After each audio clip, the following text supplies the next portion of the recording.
You've probably seen the Khan family on mainstream media voicing their opinion about Donald Trump and his lack of sacrifice for this country. The Khans, if you're not aware, are a Gold Star family, meaning that their son died in the military service of this country. Donald Trump, the turd that he is, attacked the family. Now, Donald Trump, his modus operandi, obviously, is if someone says a bad word about him or doesn't support him, he instantly attacks that person, no matter what the reason. In this particular case, Donald Trump was the one that threw the first salvo at the wife of Mr. Khan. He had no right to do that. Donald Trump doesn't know how to keep his mouth shut. Anyway, Roland Martin was able to interview the Khan family for TV1, and this is the interview. You have sacrificed nothing and no one. Maybe she wasn't allowed to have anything to say, you tell me, but plenty of people have written that. Okay, that was the salvo that he threw at Mrs. Khan. Instead of keeping his mouth shut, talking about Mrs. Khan, he decides to throw some erroneous Islamic doctrine as far as women not being able to speak, which is total bullshit. And she proved that on her interviews the Friday night after he made his comments, and has subsequently spoken on various news media outlets, and has additionally written a op-ed that was published by the Washington Post, where she called Donald Trump to task for his idiotic, stupid, and Islamophobic comment about her not speaking. Now, various people, and I've done videos on this subject over the past few days, various people have stated that they didn't believe her. I'm just going to tell you that's bullshit. When it comes to a mother and the loss of her child, there is not one single man, and all of the pushback that I've seen, even on my own videos, have been men. Men do not know the hearts of women. We think that we know, but we don't. Women are wired differently than men. That's just a fact. And I can tell you from personal experience, when a mother loses a child, it is traumatic. More traumatic, I believe, because I'm not a woman, I believe more traumatic than for the father of the child. Maybe that has to do with the bond that a mother has for her child because of carrying that child for the 9 months.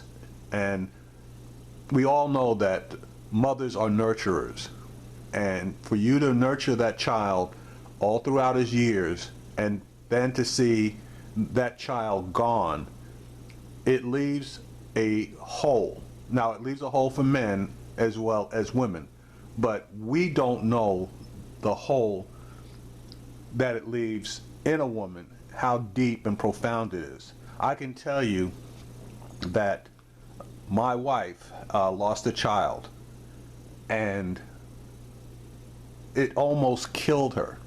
It almost killed her. And even now, and this was a long time ago, she still tears up and cries about the loss of her child. And I've known other women who have mourned their child for, and this, I'm dead serious about this, they've mourned their child for 20 years, and they had other children, But the one child that they lost, they mourned that child for 20 years. And I'm gonna tell you, it might not be 100% of the time, but it is a hell of a lot of times that I have seen women mourn the loss of their child. There's a saying that no parent is supposed to bury his child. The child is supposed to bury the parent. And the way that the people that I've seen felt, that statement can not be truer. All right, anyway, let me continue into the actual interview itself. The backlash continues against Donald Trump when it comes to the parents of Humayun Khan, a Muslim American Army captain killed in Iraq in 2004. Veterans are declaring war on Trump, accusing him of going, quote, out of bounds with his latest comments. Of course, this all began when the family of Khan spoke at the Democratic National Convention in Philadelphia. Of course, many people have seen that particular speech. It has reduced folks to tears. It was a speech not even written by Mr. Khan. The reality is, Donald Trump says he was angered by it. And in fact, this is what Donald Trump tweeted.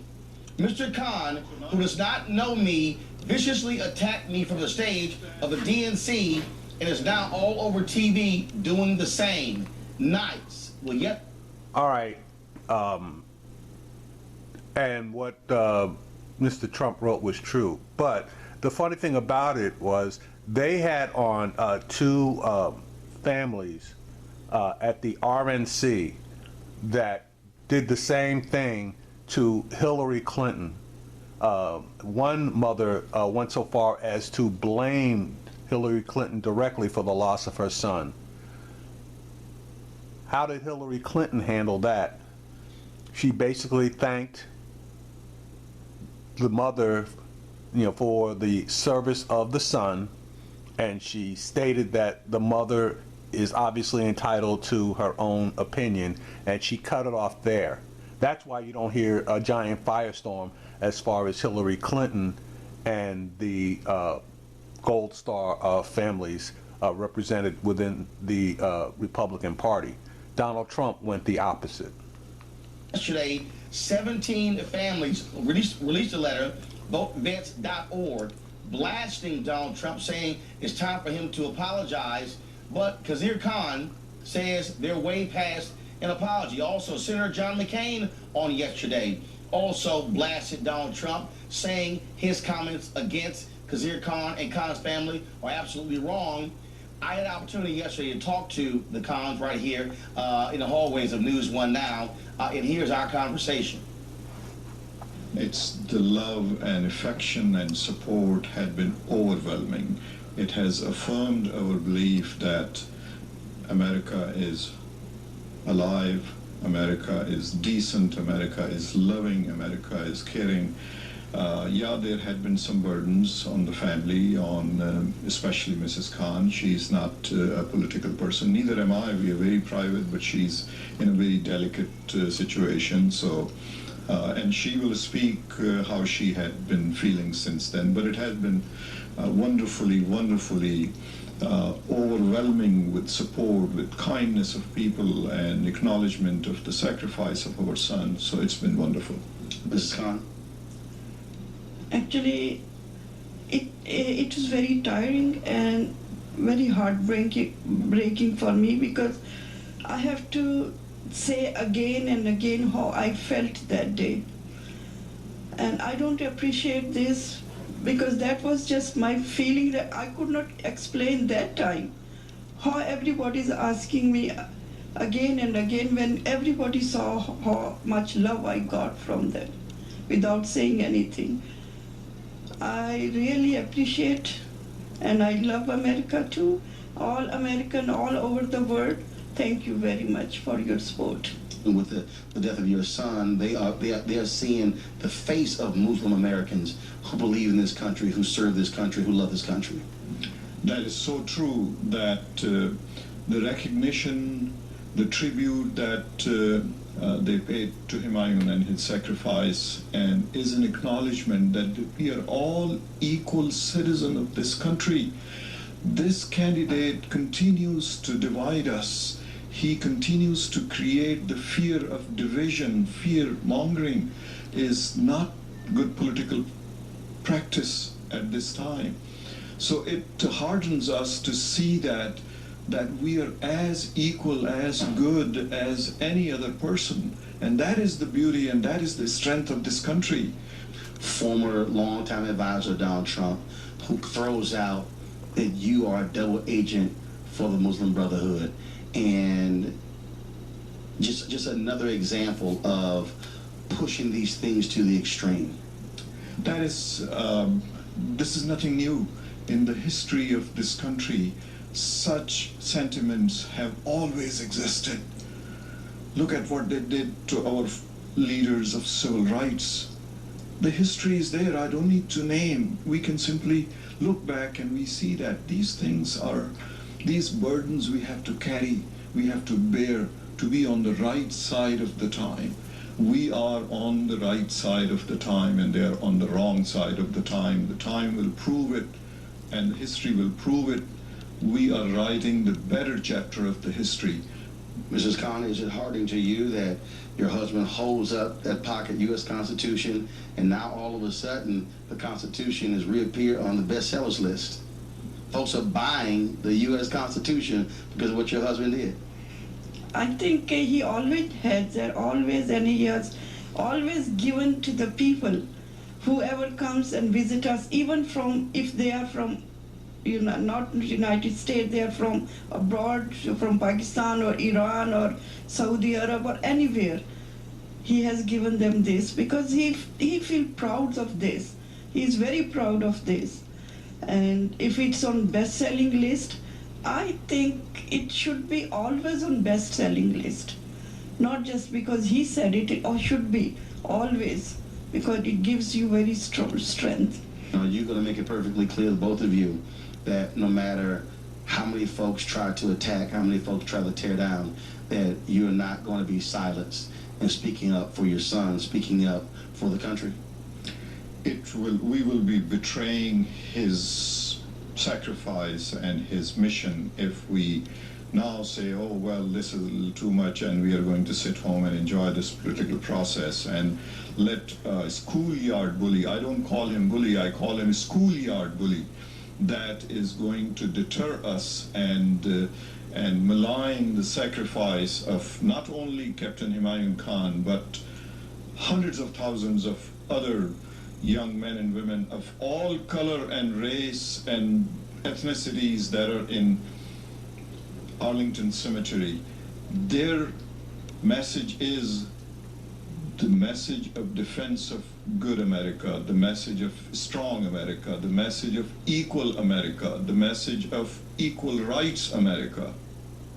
Yesterday, President Barack Obama was speaking to disabled veterans in Atlanta, and he addressed the controversy.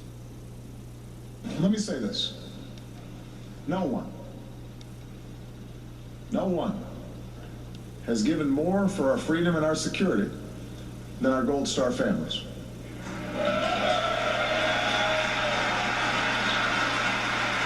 Michelle and I have spent countless hours with them. We have grieved with them. Our Gold Star families have made a sacrifice that most of us cannot even begin to imagine. They represent the very best of our country. They continue to inspire us every day, every moment. They serve as a powerful reminder of the true strength of America. And we have to do everything we can for those families and honor them and be humbled by them. Joining us now, folks, on FaceTime from Cincinnati, Roland Alouche, board chair for CARE, Council on Islamic Relations, and of course in the studio, we're joined by Faraji Muhammad, the host of Listen Up, co-host of the Larry Young Morning Show, WEAA 88.9 FM in Baltimore, Christopher Prudhomme, President, Vote America Now, Dr. Amos Jones-DeWeaver, author of How Exceptional Black Women Lead, David Swirling, assistant editor, Washington Post. Roland, I want to start with you. Donald Trump and Mike Pence have talked about this, and Trump says this is not about the cons, it's about radical Islamic extremism, but the reality is that's not what the cons were speaking about. They were talking about their son. They were talking about Donald Trump's temperament.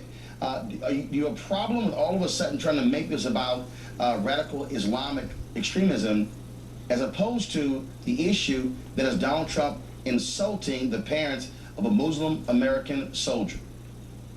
Good morning, and thank you for having me on. Yes, of course, I have a problem with that. This is a situation where we've got somebody running for the highest elected office in our land who is bullying a Gold Star family and now wants to flip the switch and talk about something different. But the reality is that he isn't showing honor or respect to a Gold Star family whose son made the ultimate sacrifice for our values. And for him to continue to harass them and attack them, it's indefensible. They are people that, for me, I'm so inspired by and proud of them when they came out and gave their speech at the convention, but also just even the comments to you. They're speaking for American rights and American values that we should all be looking to uphold. Numerous Republicans have criticized the comments of Donald Trump, but unlike Senator John McCain, they're not criticizing Donald Trump.